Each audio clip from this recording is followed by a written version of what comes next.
இவங்களே தொட்டிலையும் ஆட்டுவாங்களா, இவங்களே கிள்ளி விடுவாங்களா, இவங்களே தொட்டிலையும் ஆட்டுவாங்களா.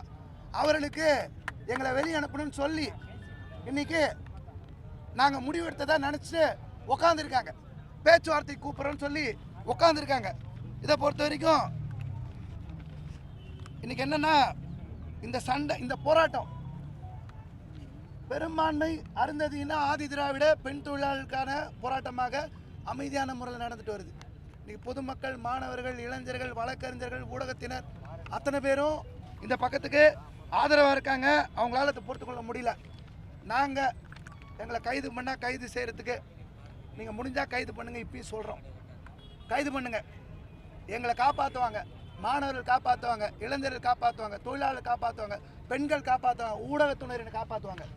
உங்ககிட்ட நாங்கள் நம்பிக்கையாக எங்கள் கோரிக்கையை விட்டுட்டு நாங்கள் நிற்கிறோம். தமிழ்நாடு அரசுக்கு, சென்னை மாநகராட்சிக்கு ராமிரெட்டி கான்ட்ராக்டர் தான் முக்கியமாக.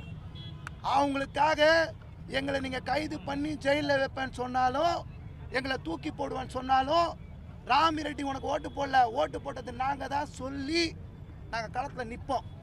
ஒருபோதும் பின் ஒதுங்குவதோ, பயப்படுவதோ, கலைஞ்சு போகிறதோ நாங்கள் செய்ய மாட்டோம்.